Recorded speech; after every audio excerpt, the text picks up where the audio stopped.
देखिए बोर्ड दिख रहा है,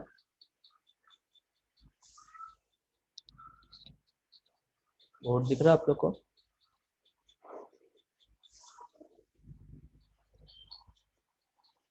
हाँ, बोर्ड आप लोग को दिख रहा है क्या?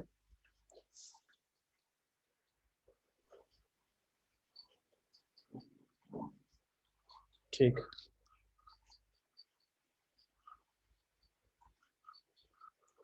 Heat of neutralisation. ठीक है, अभी जब भी न्यूट्रलाइजेशन का बात होता है तो न्यूट्रलाइजेशन का मतलब है किसी को बैलेंस करना या किसी को न्यूट्रल कंडीशन में लेके आना। ठीक, तो हम केमिस्ट्री में न्यूट्रलाइजेशन अगर पढ़ते हैं तो वो पढ़ते हैं एसिड और बेस का। तो एक एसिड जब बेस के साथ रिएक्ट करता है तो उस कंडीशन में हमको एक ही चीज मिलेगा और वो है हमारा सॉल्ट।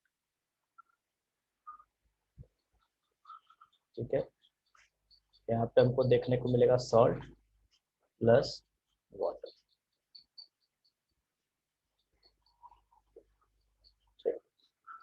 एग्जाम्पल क्या ले सकते हैं, HCl प्लस NaOH, NaOH इसका हमको मिल जाएगा NaCl प्लस H2।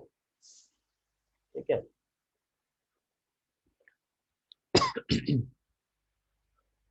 और साथ साथ हमको क्या मिलेगा यहाँ पे, प्लस एनर्जी। ठीक है, हमको एनर्जी भी मिलेगा।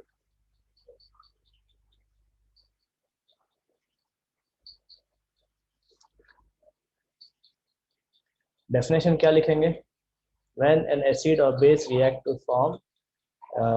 react to form salt and water, it is known as neutralization reaction. When an acid and base react to form salt and water, it is known as neutralization reaction. ठीक है, जब एक acid और base react करता है तो salt बनाता है, तो इस रिएक्शन को हम कहेंगे न्यूट्रलाइजेशन रिएक्शन। अब देखो एक चीज देखने लायक होती है कि जब एसिड बेस हम यहाँ पे पढ़ रहे हैं, ठीक है, तो इस जगह पे हम जनरली स्ट्रॉन्ग एसिड और स्ट्रॉन्ग बेस लेते हैं ताकि हमको एक सॉल्ट मिल सके, कि स्ट्रॉन्ग सॉल्ट मिले और पानी देखने को मिले। जब वीक एसिड या वीक बेस लेते हैं तो हमको वहाँ पे कंप्लीट ट्रांसफॉर्मेशन देखने को नहीं मिलता। ठीक, तो वीक एसिड की अगर बात की जाए तो आप यहाँ पे देखो CH3COOH, ये हमारा एक वीक एसिड के अंतर्गत आता है। ठीक है, जब इसका रिएक्शन कराएंगे किसी बेस के साथ तो यहाँ पे हमको कंप्लीट सॉल्ट का फॉर्मेशन देखने को नहीं मिलता। तो ये जो न्यूट्रलाइजेशन रिएक्शन है ये बेसिकली किसके साथ होता है, तो एक स्ट्रॉन्ग एसिड और एक स्ट्रॉन्ग बेस के साथ। तो यहाँ पे मैं लिख देता हूँ, the concept goes with strong acid, the concept goes with strong acid and strong base। Clear है सबको न्यूट्रलाइजेशन रिएक्शन किसको कहते हैं और कब बनता है न्यूट्रलाइजेशन रिएक्शन? पॉइंट क्लियर है यहाँ पे?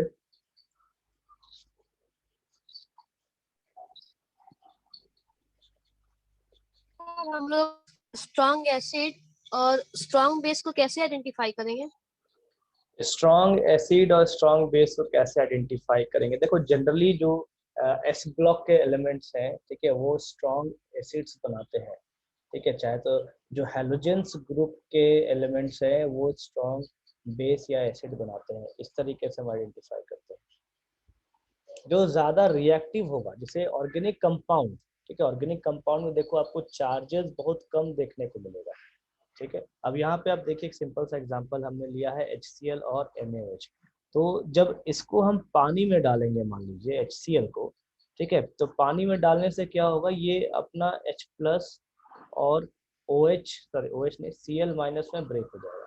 लेकिन जब हम इसी चीज को डालेंगे तो ये CH3 COO माइनस और H प्लस में ब्रेक होगा।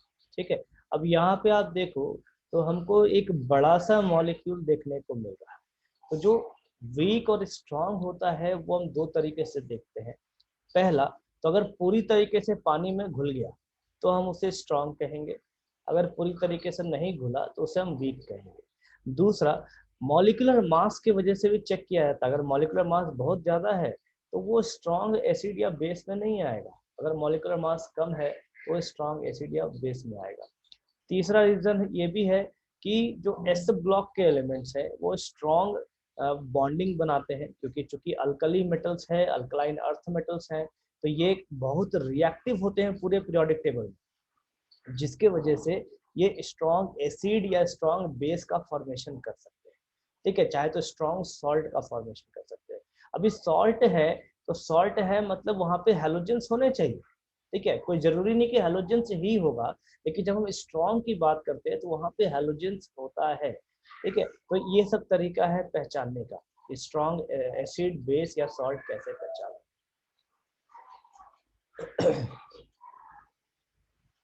ठीक है, जी क्लियर सर। है। ठीक, अब देखो यहाँ पे एक ऑब्जेक्टिव क्वेश्चन उठ के आता है कि ये जो पर्टिकुलर रिएक्शन मैंने यहाँ लिखा है, यहाँ पे जो ये एनर्जी है, ये एनर्जी डेल्टा एच, ये नेगेटिव होता है, दैट इज -57.1 किलो जूल। ठीक है, और ये कांस्टेंट वैल्यू है।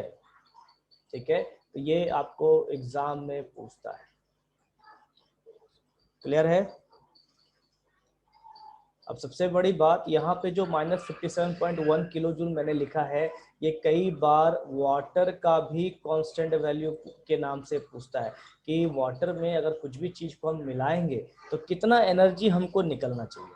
तो इसी रिएक्शन को, ये जो रिएक्शन मैंने लिखा है, इसी रिएक्शन को मैं अगर रिवर्स कर दूं, रिवर्स कहने का मतलब है कि NaCl को अगर पानी में डाला जाए, H2O में डाला जाए, ठीक है, तो हमको क्या मिलेगा, हम कह सकते हैं HCl मिलेगा और NaOH मिलेगा। तो ये जो रिएक्शन है, इस रिएक्शन को चलने के लिए इतना अमाउंट ऑफ एनर्जी कंपलसरी होता है, इतना अमाउंट ऑफ एनर्जी हम देंगे या इतना अमाउंट ऑफ एनर्जी वाटर का होना चाहिए ताकि ये रिएक्शन हमको देखने को मिल जाएगा। ठीक है, तो ये एक कांस्टेंट वैल्यू है जो आपको याद रखना है ऑब्जेक्टिव के लिए। क्लियर है सबको ये पॉइंट ऑब्जेक्टिव वाला? सर हाँ, एक बार रिपीट कीजिए ना, आपका आवाज कट रहा है। अभी आवाज जा रहा है क्या? Yes sir. तो देखो, ये जो मैंने रिएक्शन लिखा है यहाँ पे NaCl प्लस H2O हमको HCl देगा, NaOH देगा। ठीक है, तो ये रिवर्सिबल रिएक्शन होता है। अभी जब भी वाटर इन्वॉल्व होता है रिएक्शन में तो उसमें 57.1 जो नेगेटिव टर्म में होना चाहिए, -57.1 किलो जूल, इतना एनर्जी वाटर में होता है किसी भी रिएक्शन को ब्रेक करने या जोड़ने के लिए। ठीक है, तो ऑब्जेक्टिव में ये इसके ऊपर एक क्वेश्चन आता है। ठीक है, कि व्हाट इज द एनर्जी या specified standard energy of water, ठीक है, किलो जूल में। अभी समझ में आया? Yes sir. तो इसको मैं यहाँ पे लाइन में लिख दे रहा हूँ। When a strong acid is neutralized by a strong base, then the amount of energy, sorry, energy ENER, energy released is -57.1 kilo joule. ठीक है, इसको मैंने पॉइंट्स में लिख दिया।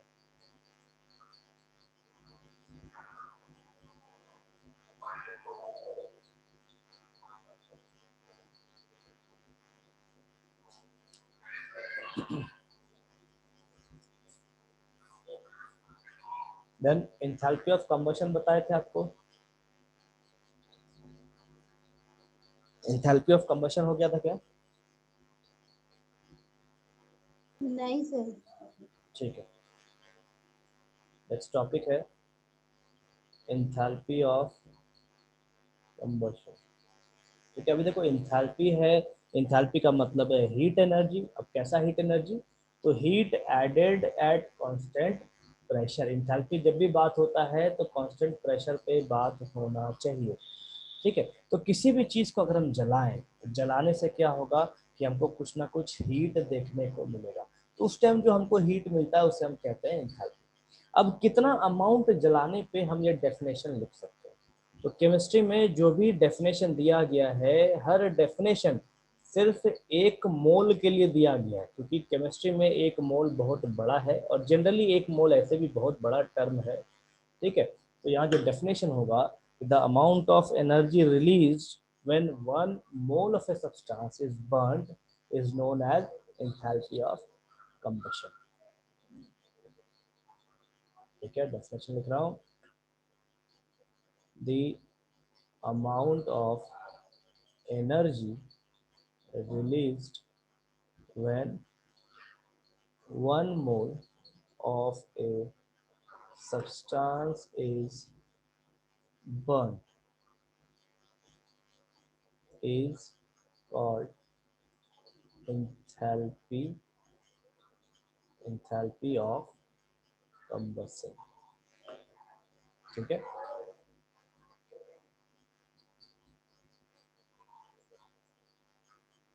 इसको डिनोट किया जाता है, it is denoted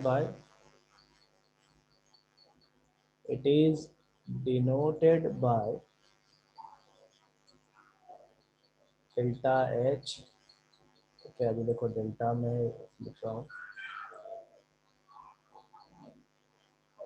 delta H सी, चाहे तो डेल्टा एच और सी यहाँ पे इस तरीके से। ठीक है, अगर इसी रिएक्शन को, जैसे देखो ये सिंपल सा एक रिएक्शन में एग्जांपल के तौर पे लिख दे रहा हूँ, कार्बन प्लस O2। ठीक है, ये हमको बर्न होके देगा CO2। तो यहाँ पे जब हम कोल को जलाते हैं, कोयला को जब हम जलाते हैं, तो हम क्या करते हैं, उससे कुछ ना कुछ एनर्जी जो निकलता है उसको यूटिलाइज करते हैं। ठीक है, चाहे तो ठंडे के समय में हाथ सेकने के लिए यूटिलाइज कर ले, चाहे तो खाना बनाने के लिए यूटिलाइज कर ले, चाहे तो एक ट्रेन को चलाने के लिए यूटिलाइज कर ले, या और भी किसी काम के लिए यूटिलाइज कर ले। तो वहाँ जो भी एनर्जी निकलेगा उसे हम इंथैल्पी ऑफ कंबशन कहेंगे। और ये जो इंथैल्पी है ये हमेशा क्या होगा, नेगेटिव होगा। ठीक है, क्योंकि सिस्टम से एनर्जी बाहर आ रहा है, इस वजह से ये हमेशा नेगेटिव होता है। और इस कंडीशन में यहाँ पे पर्टिकुलर इस एग्जांपल में हमको कितना वैल्यू देखने को मिलता है, -393.5 किलो जूल। ठीक है, अब देखिए यहाँ पे नेक्स्ट आता है term standard enthalpy of combustion. Standard enthalpy of combustion. तो जब भी हम स्टैंडर्ड की बात करेंगे तो उस कंडीशन में क्या है कि दो ही चीज लागू होते हैं, चाहे तो टेम्परेचर चाहे तो प्रेशर। ठीक है, तो डेफिनेशन क्या हो जाएगा, if the above reaction is taken at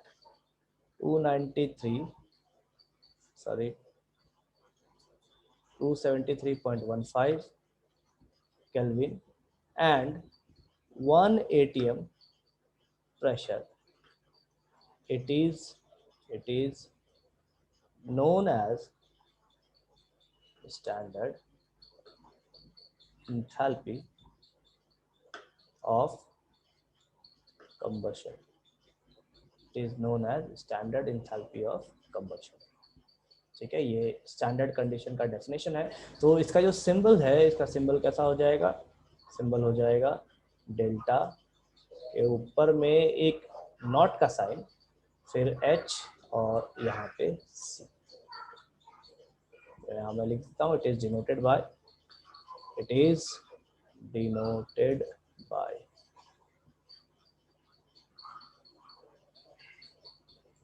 is denoted by delta H C nought. चाहे तो इसको और दूसरे तरीके में लिखते हैं, डेल्टा एच सी नॉट, इस तरीके से, ठीक है।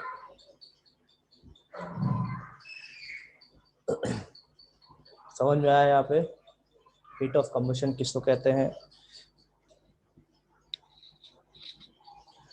देखो हीट ऑफ कंबशन जो है ये किसी भी चीज को बर्न करके आ सकता है, चाहे वो पेपर हो, चाहे वो कपड़ा हो, चाहे वो लकड़ी हो, या तो वो कोयला हो सकता है, या तो एलपीजी हो सकता है।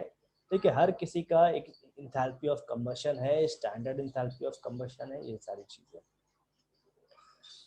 देन नेक्स्ट है इंथैल्पी ऑफ फॉर्मेशन। कोई डाउट हो तो पूछ लिए। देखो आप लोग रिस्पॉन्स नहीं करते, ठीक है, समझ में नहीं आता, समझ में आ रहा है आपको कि नहीं आ रहा। अगर मैं पूछता हूँ कि समझ में आया कोई से, या कोई रिस्पॉन्स नहीं, डाउट पूछता हूँ तो कोई रिस्पॉन्स नहीं रहता है।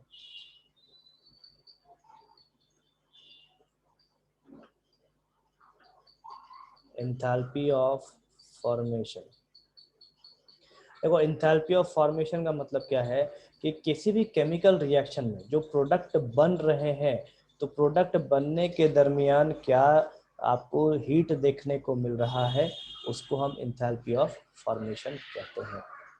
तो डेफिनेशन क्या है? The amount of energy released और absorbed during the formation of certain या any compound in a chemical reaction। क्या? the amount of energy released or absorbed during the formation of any compound in a chemical reaction, इसको हम कहते हैं enthalpy of formation। तो अभी आप देखो ऊपर का जो रिएक्शन मैंने यहाँ पे आपको दिखाया है, यहाँ पे जो CO2 का रिएक्शन मैंने लिखा है, ठीक है, तो CO2 बेसिकली क्या है? हम कार्बन को यूज कर रहे हैं किसके प्रेजेंस में? ऑक्सीजन के प्रेजेंस में। और क्या बना रहे हैं? CO2 बना रहे हैं। ठीक है, तो हम कह सकते हैं कि CO2 का यहाँ पे फॉर्मेशन हो रहा है। ठीक, तो इसके बनने में जो एनर्जी निकलेगा उसे हम कहेंगे एंथैल्पी ऑफ फॉर्मेशन।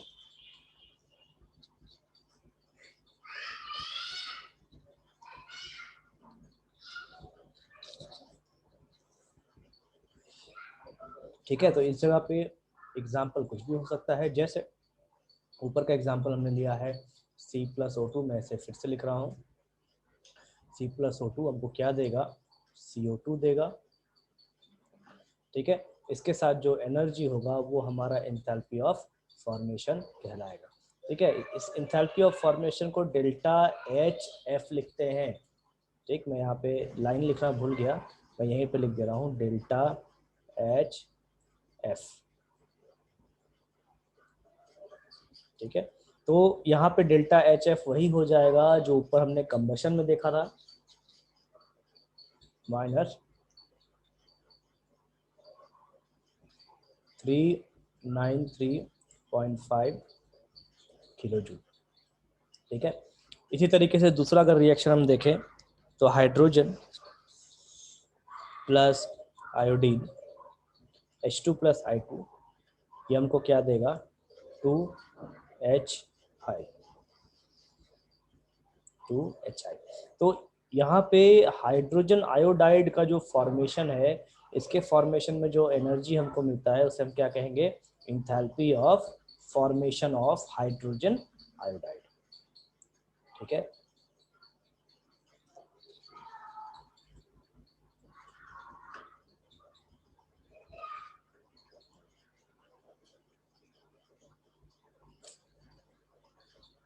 क्लियर है सबको एंथैल्पी ऑफ फॉर्मेशन?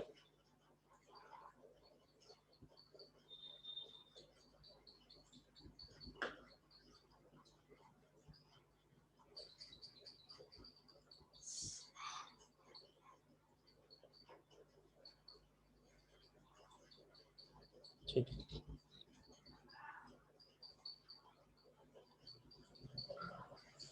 ठीक है। नेक्स्ट है standard enthalpy of formation.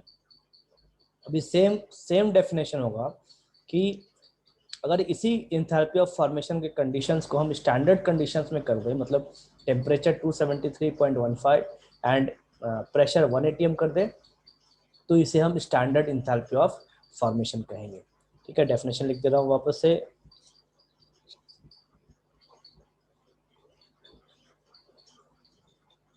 If the formation of products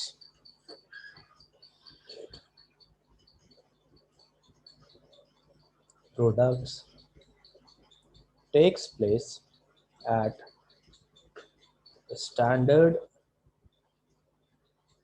conditions, that is 273.15 Kelvin and 1 atm pressure, it is known as standard enthalpy of formation of products।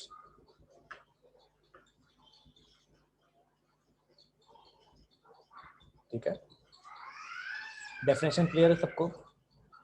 एक बार definition आप पढ़ लीजिए वापस से, तब मैं बोर्ड को आगे बढ़ाऊंगा।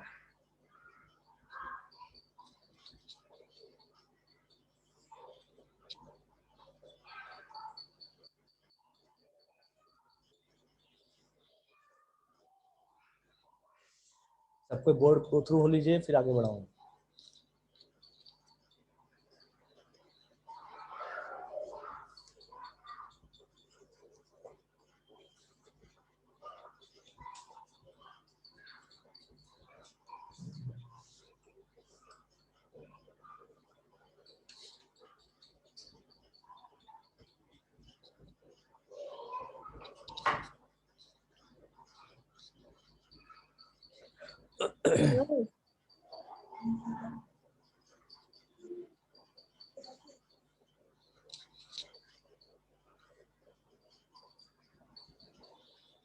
बबीता का क्लियर है, बाकी लोग का? सर हाँ बोलो। पॉइंट समझा दीजिए। कौन सा? यही स्टैंडर्ड इंथैल्पी ऑफ फॉर्मेशन। देखो, स्टैंडर्ड इंथैल्पी ऑफ फॉर्मेशन जो मैंने यहाँ कंबशन में समझाया, ऐसा सेम कंडीशन। ठीक है, अब जैसे फॉर्मेशन है, तो फॉर्मेशन का मतलब क्या है कि कुछ बन रहा है। ठीक है, तो अगर कुछ बन रहा है, तो जैसे हमने इस जगह पे लिया कि CO2 का फॉर्मेशन हो रहा है। ठीक, यहाँ पे हमने लिया हाइड्रोजन आयोडाइड का फॉर्मेशन हो रहा है। तो अगर यही फॉर्मेशन को हम एक स्टैंडर्ड कंडीशन पे ले लें, तो स्टैंडर्ड कंडीशन क्या क्या होते हैं? 273.15 केल्विन और 1 atm प्रेशर, ये स्टैंडर्ड कंडीशन है, मतलब जो साइंटिस्ट लोग जनरली यूज करते हैं। ठीक है, तो इसी चीज को स्टैंडर्ड इंथैल्पी ऑफ फॉर्मेशन कहा जाता है। तो आसान भाषा में कह सकते हैं कि हाइड्रोजन आयोडाइड इन दो कंडीशन पे बनते, जब बनेंगे तो उसे हम स्टैंडर्ड कंडीशन कहेंगे। तो सिर्फ हाइड्रोजन आयोडाइड नहीं, CO2, CO, H2SO4, NaOH कुछ भी अगर इस पे बनता है तो उसे हम स्टैंडर्ड कंडीशन कहेंगे। और क्या?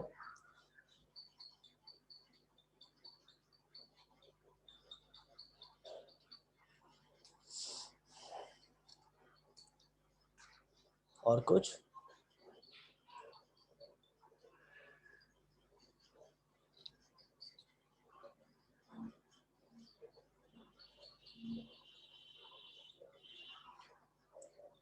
किन्हीं को डाउट है कि आगे बढ़ूं?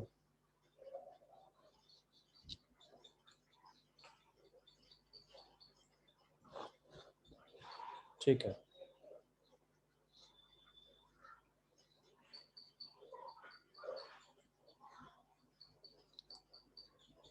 नेक्स्ट है हीट ऑफ रिएक्शन। मेरे ख्याल से हीट ऑफ रिएक्शन बताया है सर ना, क्या पता नहीं, लेकिन देख लो, फिर से लिख रहा हूँ। The amount of energy released released or absorbed during a chemical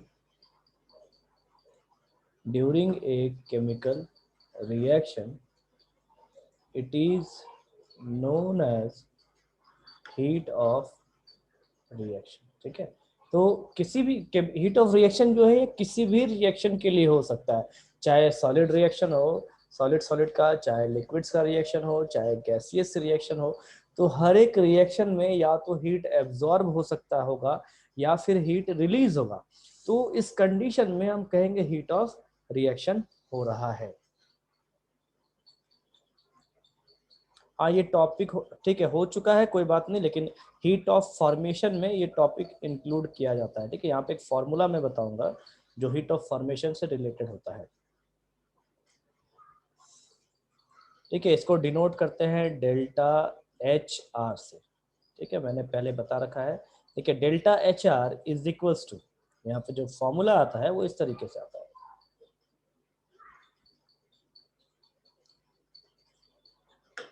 sum of heat of formation of products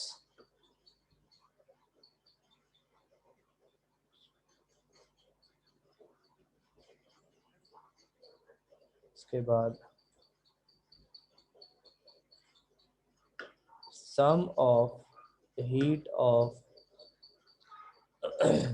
formation of reactants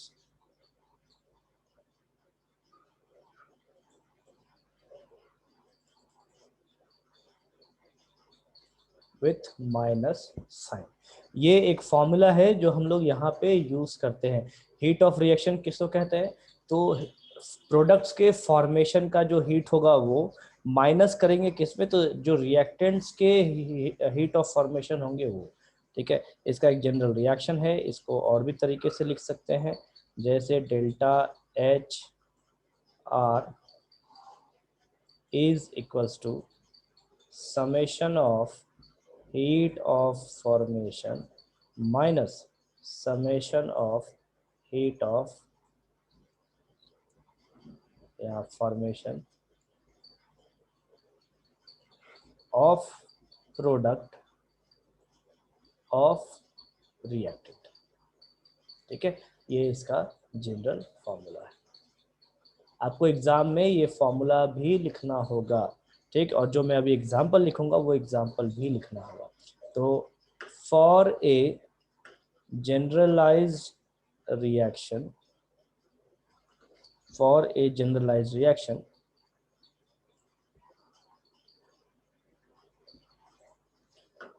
AA plus BB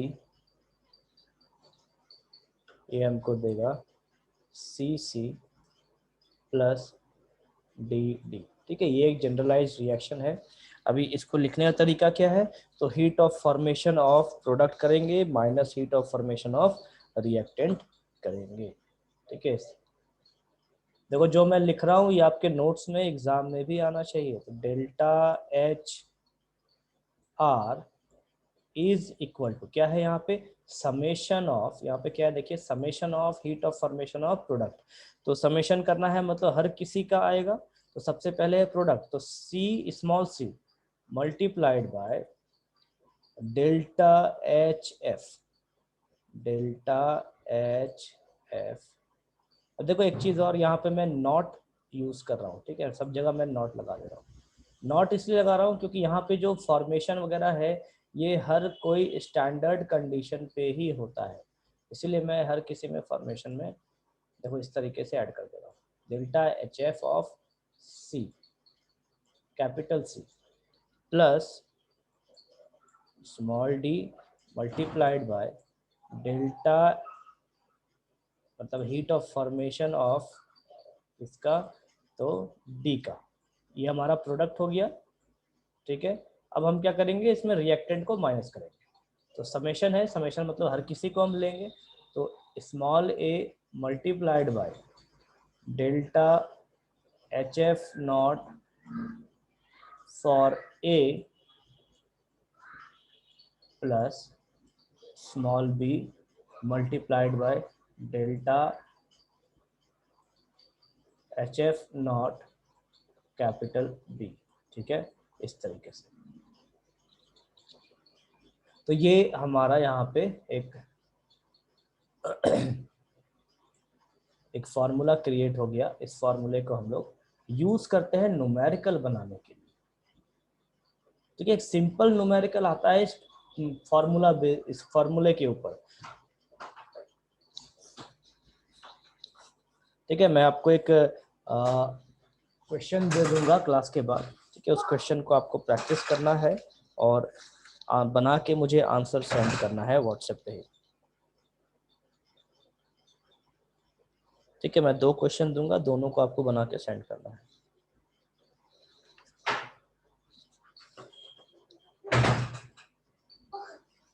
यहाँ फार्मूला क्लियर है सबको? सबको फार्मूला क्लियर है? Yes sir. ठीक है, तो क्लास आज यहीं तक रखते हैं। ठीक है, मैं आपको नोट्स के साथ फार्मूला नहीं, नोट्स के साथ क्वेश्चन दे दूंगा। आप वो क्वेश्चन का प्रैक्टिस करेंगे। प्रैक्टिस नहीं, आपको बना के मुझे आंसर सेंड करना है। सिंपल क्वेश्चन है। ठीक है, सिर्फ इसी फार्मूला पे रखना है, heat of products of formation और heat of formation, sorry reactants का फॉर्मेशन, ये आपको रखना है और तब हमारा।